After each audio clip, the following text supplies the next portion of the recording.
नको आजपर्यंत. आज प्रत्यक्षात आपली भेट झाली. परत काय सेवा करू मी तुझी? तुर्तास काही नको. माझं काम होतं जरा राजेशशी. कुठं ढाका घालायचा आहे का कुणाचा खून करायचा? अरे नाही म्हणजे तसल्या कामात तरवेच आहेस ना तू, म्हणून विचारलं तुला. एकदा विचारलंस, पुन्हा अशी विचारण्याची चूक करू नकोस, नाही तर ती चूक तुला तू भागात पडायची. अरे तू तर नक्की धमका द्यायला लागलास की.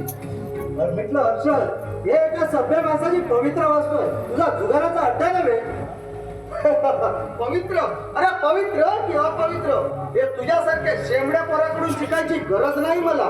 मी जर मनात आली तर या घरासह तुम्हा सर्वांना विकत घ्यायची तयारी आहे माझी. हे घर विकत घ्यायला तुला महिन्यांचा गोट्या वाटला की काय?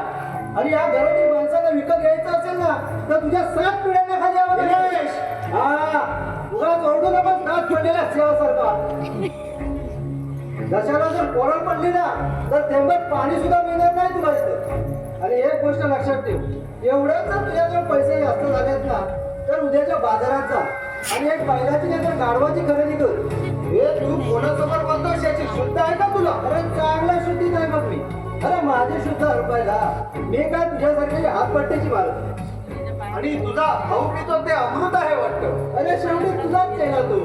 जर तुझे गुण झाले उत्सर्ग नसते तर तुझी त्याची दोस्तीच कशाला झाली असती? तू राजेशचा भाऊ आहेस म्हणून एकट्या तुला माफ करतो. दुसरा कोणी असता तर एवढा खोबत रंगून ठेवला असता त्याचं मी. अरे दिसतोयसा तसा हार लावलेला गणपतासारखा. पण म्हटलं हर्ष, दुसऱ्याचे दात पाडण्या अगोदर ना स्वतःच्या तोंडात किती दात आहेत ते मोजून ठेव. अरे नंतर त्रास पडणार नाही तुला. माझे दात पडणारा अजून जन्माला यायचा आहे. आणि तुझ्यासारख्या शेंबड्या पोराकडून मार खाल्ला तर आमचा धंदा एवढा बुडीत खात्यात जमा झाला असता. अरे धंदा नव्हे, धंदे पण धंदे. अरे एखादा धंदा म्हटलं ना की एखादा व्यापारी डोळ्यासमोर मारत आणि धंदे म्हटले की तुमच्यासारखे तर जुगार, मटका, दारू हे धंदे त्याच्यात आले बघ.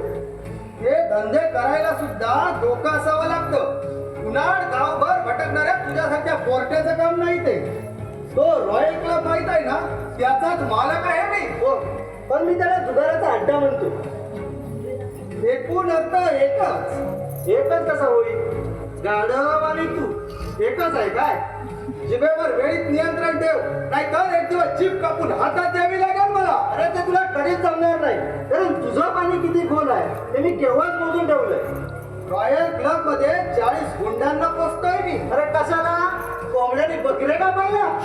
कधी कधी तुझ्यासारखे मानवी बकरे सुद्धा कापतो आम्ही, जर आमच्याशी कोणी दादागिरी करू लागला तर. तू एक काम कर, तो जुगाराचा आटा बंद कर आणि काठी काढणं सुरू कर. चांगली चलती होईल त्याच्यात. मी कोणता धंदा करावा हे तुझ्याकडून शिकायची गरज नाही. त्यापेक्षा तूच माझ्या क्लबवर कामाला ये. महिना 10,000 रुपये पगार देईन मी तुला आणि अगदी तिथं सुद्धासारखा सरळ योशी. सध्या तरी मला त्याची गरज नाही. या उलट करू आपण. उलट तू आमच्या जवळ कामाला येईल. मी 10 ऐवजी 15,000 देतो तुला. श्रीमंतांनी गरिबांनी कधी श्रीमंतीत राहण्याची स्वप्न बघू नये. खोटं नाही सांगत. अरे आमचा शेत नांगरायला आम्ही एक बैल आणलाय, अजून दुसरा मिळाला नाही रे. त्यावेळेला एका बाजूला बैल आणि दुसऱ्या बाजूला तू. या बैलाबरोबर शोभून दिसशील बघा. बाळ्या खूप ऐकून घेतला तुझा मी. या पुढेच एक चकार शब्द काढशील तर इथे पोत्रा बाहेर काढीन मी तुझा. आता या पुढे तुला कोण वाचवणार तेच बघतोय मी. त्याचा बाप झाला तो उभा आहे पाटलाच्या पोरा. अरे बाहेर दादागिरी करतोस ती करतोस आणि इथे काय शेण काय लावलायस? समजावून ठेव.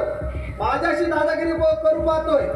त्याला प्रचिती करून दे मी कसा आहे त्याची, नाही तर फुकटचा जीव जाईल त्याचा. अरे त्याचा जीव घ्यायला तो काही तुझ्या बापाचा देणं लागतो काय रे हडव्या?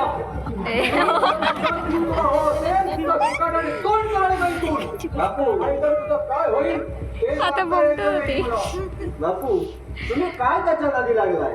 तुम्ही यायच्या अगोदर चांगली हजामपट्टी केली.